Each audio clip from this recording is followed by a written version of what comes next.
Hello mga kaMU! Welcome to Murang Ulam. Tatlong pamamaraan ng pagluluto ng tokwa ang ibabahagi ko sa inyo. Pwede nyo subukan, napakadali lang.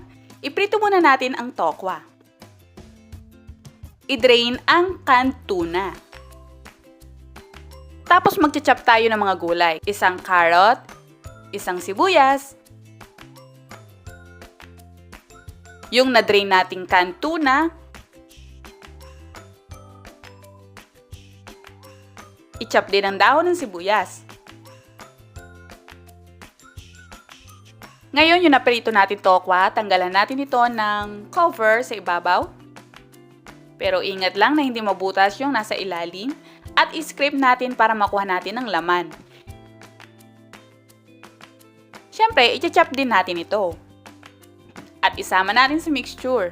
Lagyan ng isang itlog, konting asin, konting paminta, konting oyster sauce. At napansin ko kulang ng itlog kaya magdadagdag tayo ng isa pang itlog. Haluing mabuti. Next, i-arrange na natin ang ating tokwa. At papalamanan na natin to ng mixture natin. Sa isang bowl, mag-prepare tayo ng 2 kutsarang harina at 2 kutsarang cornstarch. At konting tubig. Hanggang sa makuha natin ang tamang texture. Ganito. At i-coat natin ito sa ating tokwa. And iprito. Masarap to mga ka-MU. Huwag kayong aalis dahil ipapakita ko naman sa inyo kung paano tayo gagawa ng masarap na sausawan para dito.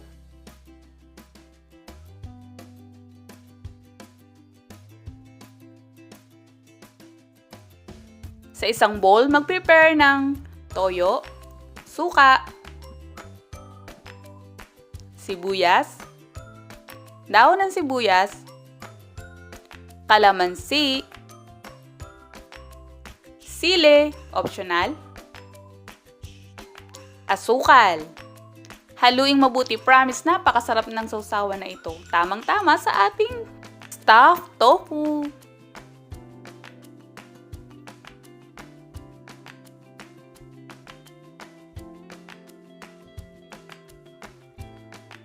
Tara, punta naman tayo sa ating pangalawang tokwa recipe. Sa pinainit na mantika, igisa ang bawang, sibuyas,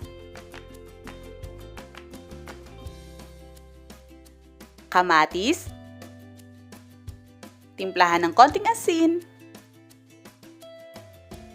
at tubig.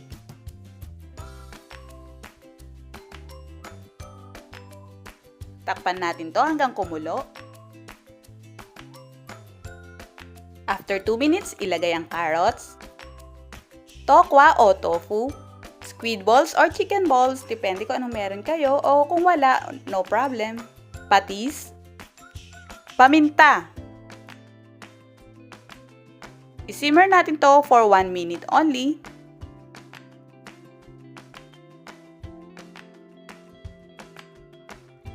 At cornstarch slurry. Ilagay na ang repolyo at scrambled egg.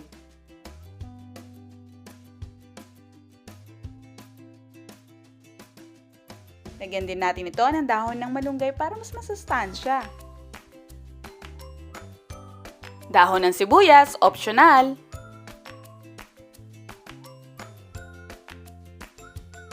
Yan! Napakasarap. Subukan nyo mga ka-MU. Ito na ang ating healthy tofu soup. At tara, dumako naman tayo sa pangatlo natin. Hiwain ng bite size at patriangle ang ating tofu. Iprito hanggang mag-golden brown. At iset aside.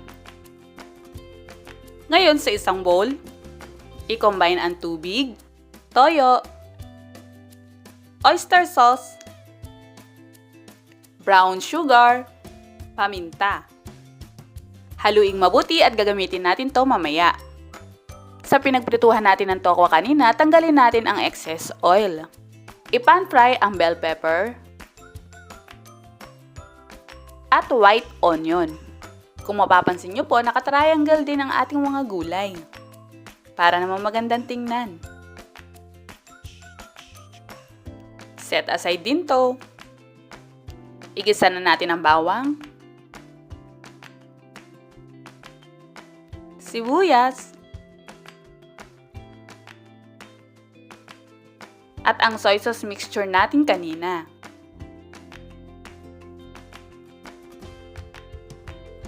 Lagyan natin ito ng cornstarch slurry para lumapot. Pero dahan-dahan lang po, nasa sa inyo kung gaano kalapot ang gusto ninyo. Pag medyo kumulo na, ilagay na natin ang naprito nating tokwa. Hanggang sa makot ito ng ating sauce. At ilagay na rin ang na-pan fry nating bell pepper at white onion. Narito na ang ating fried tofu and bell pepper in soy sauce.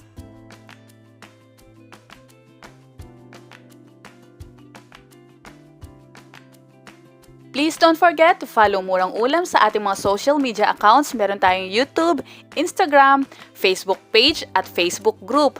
Join na kayo!